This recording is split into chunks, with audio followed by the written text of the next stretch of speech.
Thank you, Sam. I certainly intend to talk to him about what's going on in Zimbabwe. I want to talk to him about what he has been doing here. And I also want to talk to him about the outlook of Zimbabwe, because we do know that, of course, Zimbabwe was once, as many people said, the potential breadbasket of Africa, and was in fact doing it. And we know what has happened since. Let's not get into history. Let's talk about the President. Prime Minister, thanks for your time and thank you for coming. Thanks, Godfrey. Let's talk about what you've been doing here. Who have you met? What have you been talking about? Well, quite a broad question, but I must say that I've been here as one of the leaders of government to engage on a number of issues. Zimbabwe is ready to do business. There are concerns by everybody around some of our policies, and we want to allay their fears. What are you telling them? Well, I'm telling them Zimbabwe is ready for business. Right. That we are going through this transition, that we are preparing for an election period in which hopefully the political stalemate will be resolved, and that we're able to take off from there. Yeah, let's talk about that election. When is it likely to be? Give us some sort of time frames, and then let's get into your expectations after that. Godfrey, the roadmap is very clear. Okay. 29 of June, the parliament will be dissolved. Right. And then we have 4 months up to end of October, in which the executive will have to manage the election process to conduct an election. Right. We are not yet clear as to the exact dates, okay, but I think that the roadmap will outline certain things that have to be done legally, right, and some are political reforms that are necessary in order to go to that election. Yeah. And those have got time frames. Yeah. Yeah. You need a 1 month registration of voters, 1 month inspection. Those will take time. So if you project between now and the end of October, somewhere in between, an election will be conducted. Yeah. So the important message is that there will be an election, and there will be election in the next 4 months after June. Definitely. The first election that Zimbabwe is going to hold in the summer for the first time since independence. Potential chaos there, but let's leave that one aside. Yeah. Let's talk about the MDC and what you are going to be standing for in that election. What will you be saying that you're giving to the people of Zimbabwe? Well, first and foremost, we are always motivated, and I've always said that the MDC represents the future, and ZANU-PF represents the past.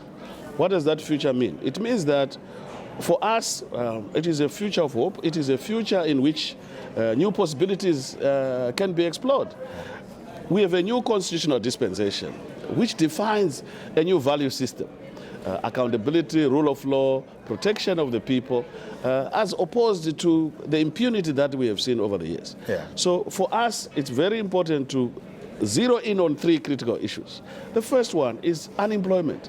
That's why we have got a jobs plan to respond to the questions of unemployment. The second issue is, of course, the economy. Who better to manage the economy than what we have done? And thirdly, it's corruption. We have to rein in and actually say we need zero tolerance towards corruption. Those are the 3 critical issues that we need. However, I think that it is important to say this is done in the context of a political nature. Right. We need to resolve this political stalemate by allowing people to choose their leadership, choose their government clearly without interference.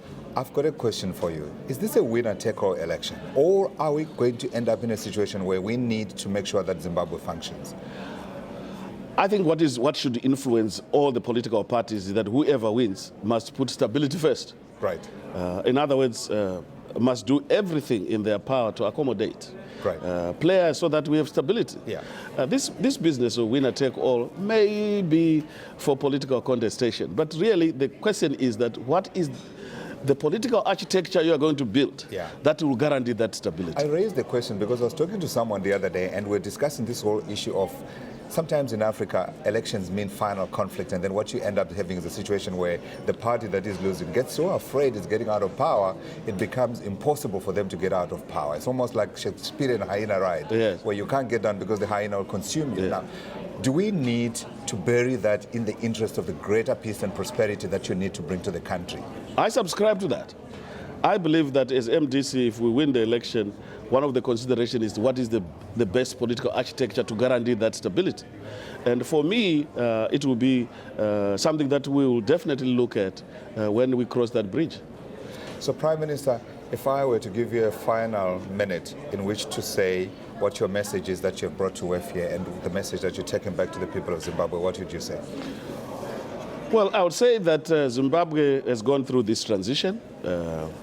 There are lessons to soft land the crisis that we have experienced over the last years. Yeah. There are great opportunities, unlimited opportunities for the country if we get to resolve the toxic issues of politics.